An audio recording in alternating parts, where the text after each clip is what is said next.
I came home 2 days early because my flight got rerouted through Dallas, and I figured, why not? I missed my daughter. I missed her smell, the way she narrates her own drawings out loud, the way she still calls me Mama even though she's 6 and her friends at school apparently all say Mom, even though she's 6 and her friends at school apparently all say Mom now. I did not expect to pull into my own driveway at 9:30 on a Tuesday night and find my sister's minivan parked where my car should be. Not my stepsister, my sister, my blood, Adrian, who I used to share a bedroom with growing up, whose hair I braided every morning before the school bus came because our mom worked the early shift and couldn't do it. That Adrian? I sat in my rental car for a moment with the engine running. There were lights on in the kitchen. I could see movement through the window. Shapes, shadows, someone walking back and forth. I could hear music, faintly, something upbeat, a dinner party kind of song. I turned off the engine. I went inside through the side door, the one that opens into the laundry room, because I always used that door when I came home late and didn't want to wake Juniper up. Old habit. The laundry room was a mess. Adrian's kid stuff was everywhere, a pair of tiny rain boots by the dryer, a backpack I didn't recognize, a juice box on top of the washing machine, not even in the trash, just sitting there leaking onto the lid. I walked into the kitchen and my husband was standing at the stove, laughing. Full belly laugh, the kind he used to give me, early on, when things were easy. Adrian was sitting at my kitchen island with a glass of my wine. I knew it was mine because it was the Willamette Pinot I'd been saving since our anniversary. And her 2 boys were running circles around the dining table like it was a racetrack. My husband saw me first. The laugh stopped. "You're home early," he said. Not, "Oh my God, I missed you." Not, "Let me come hug you." Just, "You're home early." Like I had interrupted something. I looked at Adrian. She had the grace to look at least slightly uncomfortable. She picked up her wine glass and said, "Hey, hon," surprise. I said, "Where's Juniper?" My husband said, "She's in bed." I said, "It's 9:30. He said, "She went down a little while ago." Something in his voice was off. I've been married to this man for 8 years. I know his voice the way I know my own handwriting. Something was off. I went upstairs. Juniper was not in her room. Her room was dark and her bed was made too neatly, which was strange, because Juniper always left her stuffed animals in a specific pile near the pillow, and they were all wrong, pushed to the side, like someone had straightened up in a hurry without knowing where things were supposed to go. I checked the bathroom. I checked the hallway. I checked our bedroom. Then I heard it, the smallest sound, from the hall closet, the one at the end of the corridor that we used for extra blankets and the board games nobody played anymore. I opened it. Juniper was sitting on the floor in the dark, with her knees pulled up to her chest, and Mr. Hobbs, her rabbit, pressed against her cheek. She had her eyes squeezed shut the way she did when she was trying not to cry and didn't want anyone to see. She opened them when the light came in. "Mama," she whispered. And then she did cry. She didn't make a lot of noise. She just kind of crumpled into me, and I sat down on the floor of that closet and held her, and I could feel her shaking.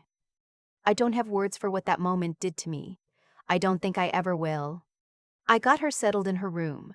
I found her real pajamas, not the ones she'd been put in, which were inside out, but her favorites, the ones with the little foxes on them that she picked out herself at Target last fall. I lay down next to her until her breathing slowed. It took a while. Then I went back downstairs. I was very calm. I want to be clear about that. I wasn't yelling. I wasn't throwing things. I was so calm it probably scared him. I said, "Why was our daughter in the closet?" My husband said she'd been playing hide and seek with the boys earlier and had fallen asleep in there. Adrian said the boys could get a little rowdy and Juniper had wanted some quiet. I looked at my sister and I said, she was shaking. There was a silence. I said, "I want everyone out of my house, tonight." My husband started talking about how it was late, about how the boys were already wound up, about how we should talk about this in the morning when everyone had calmed down. Adrian didn't say anything. She was looking at her wine glass. I said, "I am calm. I want you out." Adrian took the boys and left. My husband stayed. He stayed and he talked for a long time that night, and I sat across the kitchen table from him and I listened. And the more he talked, the more I understood that I had been missing something for a very long time. Adrian had been staying with us on and off for 3 months. 3 months. I traveled for work. I'm a regional sales director for a medical device company, which means I'm on the road a lot, sometimes 2 weeks out of every month. And apparently while I was gone, my husband had been inviting her over, first for dinners, then for weekends, then longer. He said she was going through a hard time. Her marriage had ended last year and she was struggling financially and he'd wanted to help. He said he'd told me. He said it a few times, actually. I told you, you just weren't paying attention. You're never really here. I sat there and I let him say all of it. And then I said, show me our bank account. The silence that followed told me everything before he even picked up his phone. In 8 months, going back further than even he'd admitted, $43,000 had moved out of our joint checking account. Grocery runs that were too large. Charges at stores I didn't shop at. 2 car payments that weren't for either of our cars. A security deposit, paid in March, for an apartment I'd never heard of. I am a numbers person by profession. I know how to read a spreadsheet. I know how money moves and where it hides. He'd been paying her rent. Not a loan. I asked him directly, is this a loan? Is there documentation? Did you ever ask me? The answer to all 3 was no. I didn't sleep that night. I sat in the kitchen after he went to bed. He actually went to bed. I still can't quite process that. And I went through every statement I could find. I pulled up everything. I made notes. By 4 in the morning, I had a full picture of the past 2 years of our finances, and it was not the picture I thought I was living in. I called my attorney the next morning. Her name is Lorraine, and she is not warm or particularly gentle, and she is exactly who you want when your life is falling apart. She said to stop talking to my husband about money. She said to stop talking to my sister. She said to document everything and touch nothing and let her do her job. I have never been good at following that kind of advice. I want to say up front that I know this. I know it about myself. But this time, I listened. I don't know why this time was different. Maybe because I was so tired. Maybe because Juniper's face in that closet was still right behind my eyes every time I blinked, and I was afraid that if I opened my mouth, I would say something I couldn't take back. I took Juniper and I stayed with my friend Cassidy for 2 weeks. I told Cassidy the minimum, that my husband and I were having serious problems, that I needed somewhere safe and quiet for me and my daughter. Cassidy has 2 kids of her own and a guest room with a door that locks, and she didn't ask me more than I wanted to give. I kept going to work. I kept showing up for my calls and my regional meetings and my quarterly reviews. Nobody at work knew anything was wrong, I think. I've always been good at compartmentalizing. It's one of my better qualities and also probably one of the ways I missed what was happening right in my own home. Lorraine moved quickly. She filed for divorce. She also flagged the financial transfers to a forensic accountant who found things even I hadn't found. Payments routed through Venmo and Zelle going back almost 3 years, starting small and getting larger the way these things do when nobody's watching. When I finally saw the total, I had to sit down. In just under 3 years, $112,000 had left our household in ways I had not agreed to and did not know about. My husband called it generosity. He called it family. He said I had never cared about Adrian the way he did, that I was too focused on my career, that I had checked out of our marriage long before any of this started. I won't say that landed with nothing.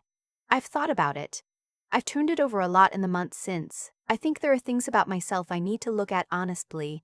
I do work a lot. I do go away. There is probably truth in some small part of what he said. But I also know that none of that excuse is hiding $112,000 from your wife. The divorce process was not fast and it was not clean. It rarely is when there's money involved and both people are angry in different ways. My husband hired his own attorney, and for a few months, things were genuinely unpleasant. Depositions, discovery, arguments about asset division that felt surreal and exhausting. Juniper went to a child therapist twice a week. She stopped waking up with nightmares about 2 months in, and her therapist told me that was a good sign, and I held on to that harder than I probably should have. Adrian called me twice during this period. I didn't answer. I had nothing to say to her that Lorraine would have approved of. My mother called me almost every day, alternating between sympathy for me and concern about Adrian, and eventually I had to tell her that I loved her, but I couldn't take those calls anymore while the legal process was active. She was hurt. I understood. I did it anyway. The forensic accountant's report was what changed the shape of things. When my husband's attorney saw the documentation, the full timeline, the amounts, the transfers, the posture of his team shifted noticeably. There were conversations between the attorneys that I wasn't part of, and then there was a settlement offer. He kept his car in his retirement account up to the point where we married.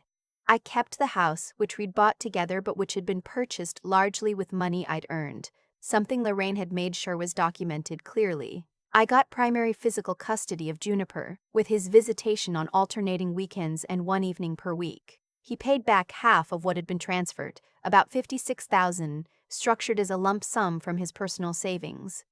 I know some people would have pushed harder. I know some people would have wanted more, wanted a trial, wanted to see it all laid out in public. I understand that impulse, but I had a 6-year-old who needed to get through first grade and a job that required me to function and a finite amount of emotional energy. The settlement gave me enough. It gave me the house and my daughter and a chance to move forward without another year of litigation. I signed the papers on a Thursday in October. It rained that day. I remember because Juniper wore her yellow rain boots to school and she was very proud of them, and she showed me 3 times before the bus came. By December, my husband had moved out completely. By February, the house felt like mine again, in a way it hadn't in years. I rearranged furniture, painted the hallway a color I'd wanted since we moved in, and he vetoed, put Juniper's drawings up in the kitchen instead of only in her room where they'd always been banished to. Adrian and I have not spoken. I don't know if we ever will. I've thought about what a reconciliation would even look like, what I would need to hear, whether there is anything she could say that would reach the part of me that still remembers braiding her hair in the morning before the school bus came. I haven't arrived at an answer. I think I'm okay with not having one yet. What I know is this. I came home to a house where my daughter was hiding in a closet in the dark, shaking. I came home to a life that had been quietly rearranged around me while I was out working to pay for it.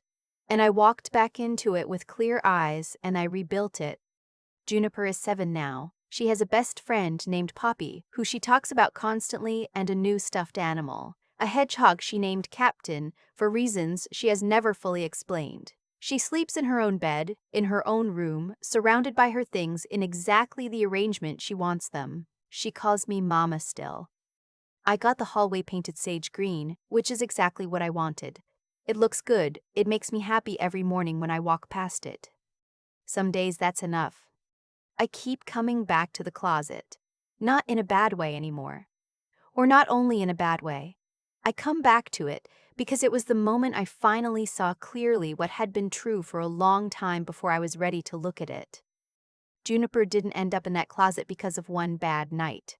She ended up there because things had been quietly going wrong for years, and I had been too busy, too trusting, too willing to believe that the people I loved were who I needed them to be. I don't say that to punish myself.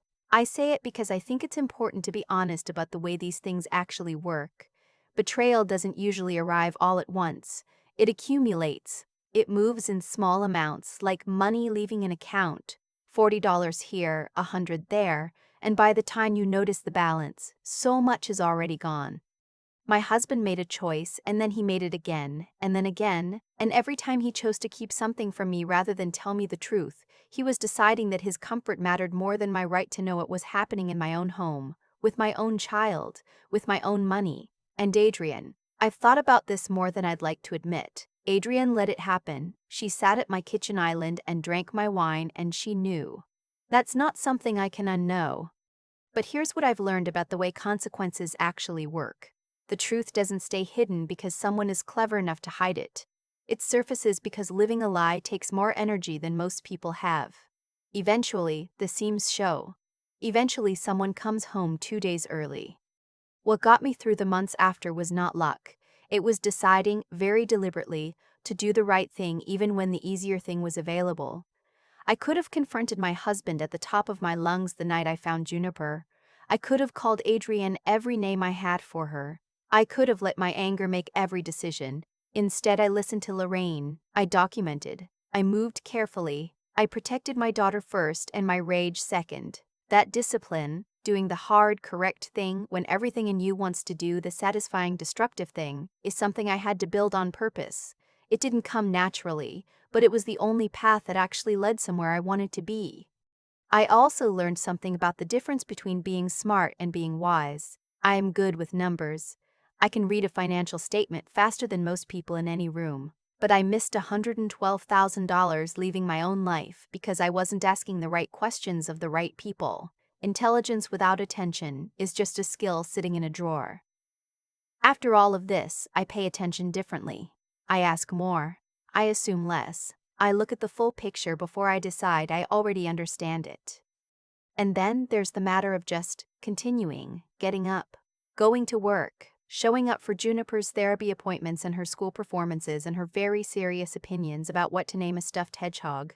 There were mornings in those first months when continuing felt genuinely hard. Not dramatic, not crisis level, just hard in the ordinary, exhausting way that rebuilding is always hard. I did it anyway. That's the only thing that matters in the end. You do it anyway. Juniper slept through the night last week without waking up once. I know because I checked, old habit. I still check. The hallway is sage green now, and it looks exactly the way I always wanted it to look. And every morning when I walk past it, I think about what it cost to get here, and I think it was worth it. Not because things are perfect, they're not, but because they are mine.